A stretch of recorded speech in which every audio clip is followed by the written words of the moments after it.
Amados, eu saúdo a todos, mais uma vez, com a paz do nosso Senhor e Salvador Jesus Cristo. Amém.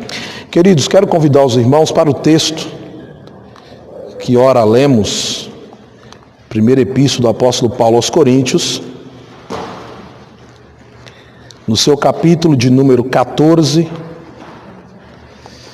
versículo de número 26. Aí nós vamos ler do 26 até o 33 e depois do 37 ao 40 para servir de base para o tema que iremos abordar nessa noite. Nós estamos falando durante essas terças-feiras sobre esses diversos movimentos contraditórios e hoje eu quero com muita paciência pedir aos irmãos também que tenham paciência comigo, porque nós vamos fazer um retrospecto histórico do protestantismo brasileiro, como ele se desenvolveu entre nós, e também faremos um retrospecto do pentecostalismo. Então a minha proposta hoje é que você compreenda o que é ser um pentecostal, compreenda como que este movimento se desenvolveu, como ele se desencadeou no mundo, e tem uma visão bíblica a respeito dos dons espirituais e das manifestações do Espírito Santo. Tanto vocês que estão aqui presentes, quanto aqueles que me acompanharão depois em suas casas. Se caso nós não concluirmos hoje, eu continuo na próxima terça. Eu ainda tenho mais 2 terças aí, que o pastor, com a sua accência, tem nos dado. E então nós vamos concluir. Mas eu quero que vocês anotem o que der para anotar, façam suas anotações e que depois do culto você tenha uma certa preocupação em conhecer um pouco da sua história, da história do cristianismo pentecostal e do protestantismo aqui no Brasil. Vamos ler o texto, 1 Coríntios capítulo 14, versículo 26. É óbvio que alguns assuntos que irei tratar são polêmicos, talvez alguns me aplaudirão, outros me criticarão. Esse é o objetivo de todos nós que falamos. Estamos passivos de sermos criticados, elogiados, mas esta não é a nossa meta.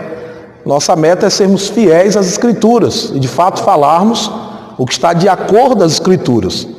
Se alguém porventura, como disse Paulo, em um dos textos, um dos versículos que iremos ler, o 38, ele fala, mas se alguém ignora isto, que ignore.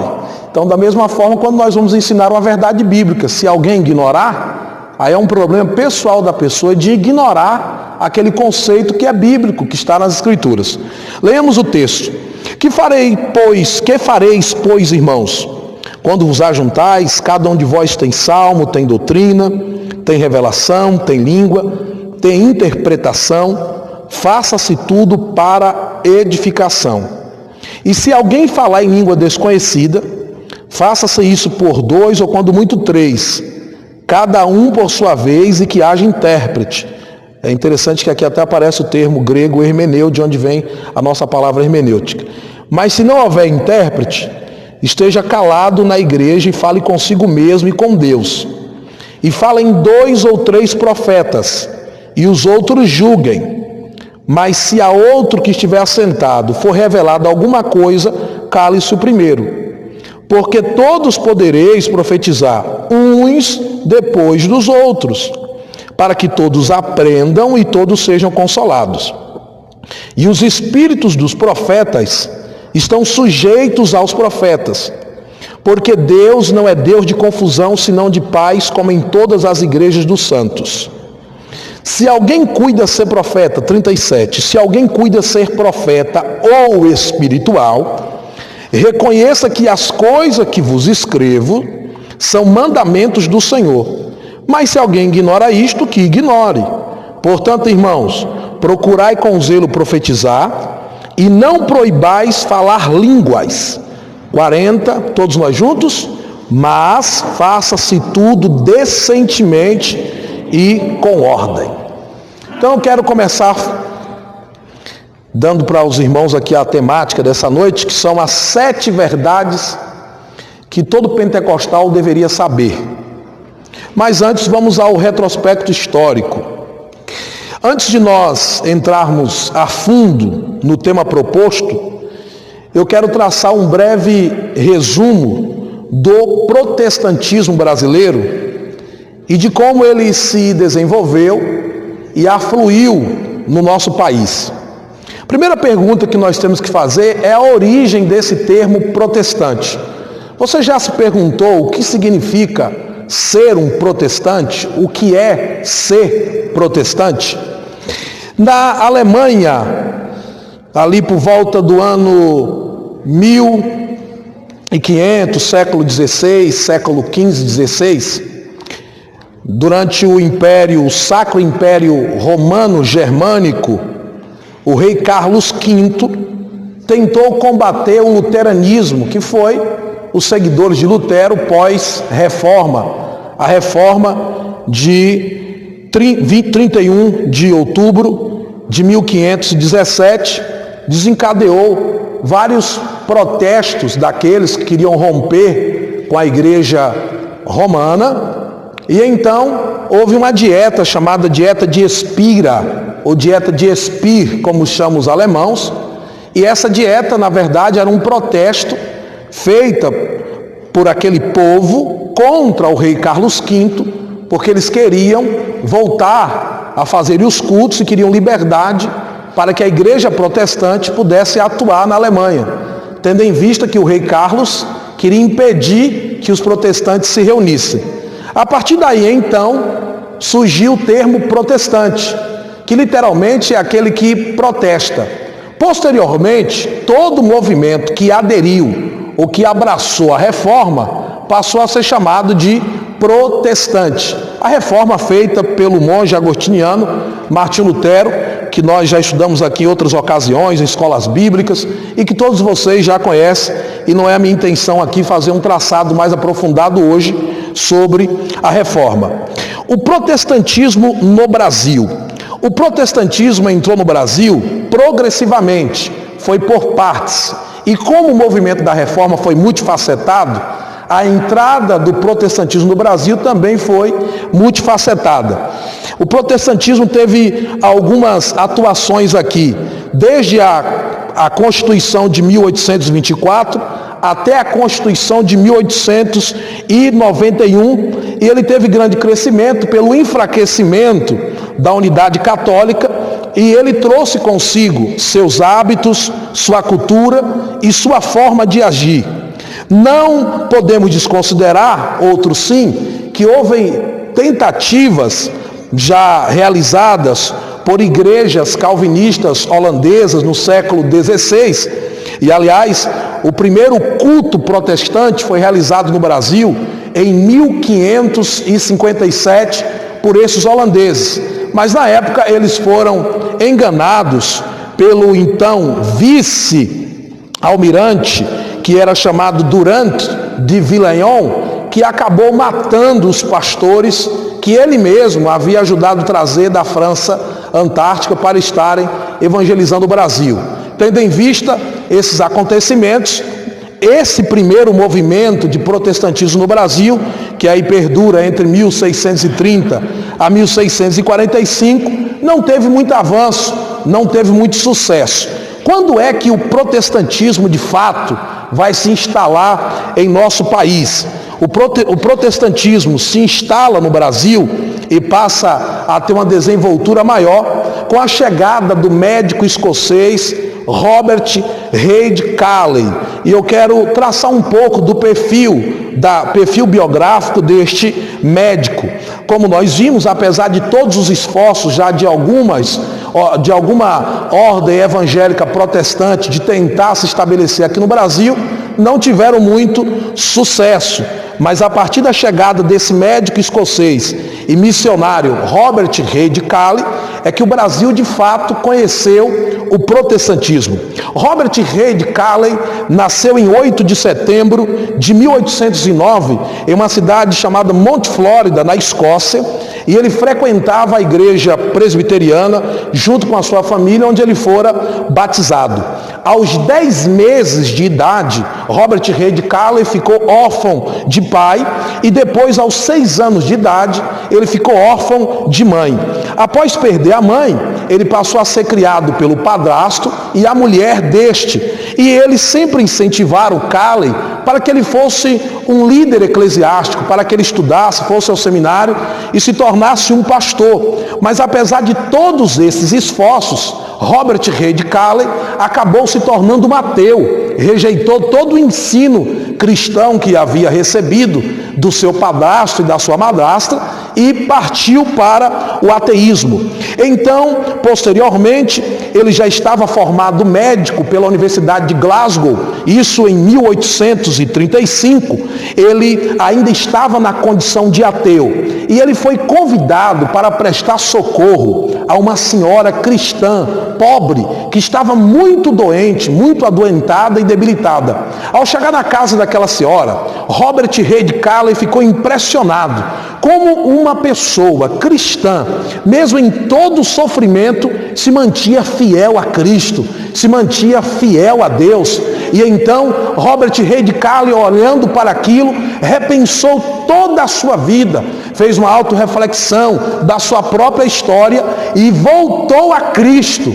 Passou de novo a crer em Deus, a crer nas Escrituras, e o coração dele foi incendiado por um desejo de se tornar um missionário, de evangelizar o mundo. Ele propôs ir para a China, mas a saúde da sua primeira esposa já estava muito debilitada, e ele então não foi para a China, partiu para a Ilha da Madeira, uma ilha que era, na verdade, administrada, como até hoje, pelo país de Portugal. Ao chegar na Ilha da Madeira, ele implantou um trabalho evangelístico, passou a cuidar dos doentes e ganhou muitas pessoas naquele lugar. Mas, mais uma vez, a igreja romana se revoltou contra o movimento evangelístico de Robert Calley e passou a persegui-lo, tentou matá-lo na Ilha da Madeira.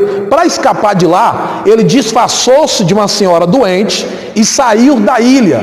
Ao sair da ilha, ele então visitou a Terra Santa, foi para Israel e depois foi para os Estados Unidos. Quando ele chegou nos Estados Unidos, deram para ele um livro de Daniel Kidder. Daniel Kidder havia sido missionário, comportor de Bíblia, que trabalhou aqui no Brasil, e nesse livro ele conta várias experiências, dessas perseguições e muitas tentativas de interromper o processo missionário aqui no Brasil, e como ele desenvolveu a entrega de Bíblias e a evangelização do povo brasileiro. Robert Reid Calley se impactou com a história do Daniel Kidder e disse: eu quero ir para o Brasil, eu vou para o Brasil. Então ele viaja para o Brasil e ele chega na cidade do Rio de Janeiro e ele traz as suas ovelhas portuguesas, algumas vieram com ele, isso no ano de 1855. Naquela época o Brasil ainda era um império governado por Dom Pedro II.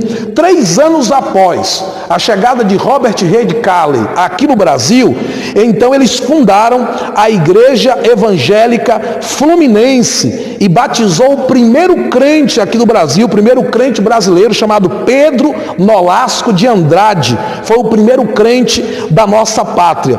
Essa igreja veio a ser posteriormente a matriz da união das igrejas evangélicas congregacionais. Veja todo o processo histórico, como Deus está trabalhando na história para que o protestantismo se desenvolva e cresça aqui no nosso país.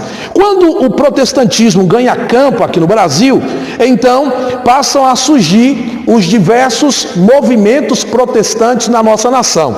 E aqui eu quero destacar os 3 movimentos mais importantes de origem protestante aqui no Brasil. Então eu quero mostrar para vocês a diferença entre os históricos, os pentecostais e os neopentecostais. Nós pentecostais, ultimamente, temos sido alvo de muitas críticas e até de muitas mais análises feitas por certos teólogos e pastores de outras origens, de outros cunhos teológicos, de outros segmentos teológicos, e na maioria das vezes nós acabamos sendo agrupados ou envolvidos em grupos que nós, principalmente nós, a Assembleia de Deus, não defendemos e não pensamos e nem acreditamos e nem interpretamos as Escrituras como esses grupos interpretam. Então é importante nós termos o conhecimento da nossa própria história, saber qual é o nosso lugar, saber o que nós pensamos a respeito das Escrituras, para que as pessoas também entendam, outros que são de outros segmentos, que são de outras teologias, que comungam com outros movimentos evangélicos, saibam qual é a nossa interpretação e qual é o nosso pensamento relacionado às Escrituras. Então, o primeiro grupo são as igrejas históricas, igrejas tradicionais. Essas igrejas são chamadas de históricas porque elas foram as primeiras denominações protestantes a se instalar no país. Essas igrejas surgiram na Inglaterra no início do século XVI, com um grupo de cristãos que abandonaram a igreja estatal, que era chamada de anglicana, e estabeleceram suas próprias congregações como protesto. O objetivo dessas igrejas era se desvencilhar de uma vez por toda de toda influência religiosa romana e seguir os padrões bíblicos. As igrejas tradicionais e as igrejas históricas, elas diferenciam das igrejas pentecostais nos seguintes aspectos. Uma das marcas mais, um dos pontos mais marcantes dessa discrepância, dessa diferença entre nós pentecostais e as igrejas históricas está exatamente relacionada aos dons espirituais. As igrejas históricas entendem que o batismo com o Espírito Santo dá-se a partir da conversão. A partir do momento que a pessoa converte, ela já está cheia do Espírito de Deus. E elas também sustentam que os dons espirituais, muitas delas sustentam, porque já há algumas que mudaram essa concepção, mas muitas das igrejas históricas sustentam que os dons espirituais, eles só valeram para o período apostólico, só duraram durante a igreja primitiva. Após isso, não se há mais menção de atuação dos dons espirituais. É importante nós lembrarmos que essas igrejas, elas tiveram sua origem anterior ao grande avivamento iniciado no século passado, no século XIX e XX. Já tinha um século de história. Quando o avivamento chegou, essas igrejas já existiam. Então é óbvio que eles teriam dificuldade para aceitar esse novo movimento, esta nova doutrina. E então eles relatavam que o conhecimento que eles tinham de atuação de dons eram esporádicos, que havia acontecido uma vez ou outra em certos locais distantes, mas que não era nada atuante. Essas igrejas também, muitas delas são conhecidas como cessacionistas. Por quê? Porque elas não acreditam, como nós pentecostais, na continuidade e contemporaneidade dos dons. Por isso elas são chamadas de históricas cessacionistas. Nós devemos reconhecer, queridos,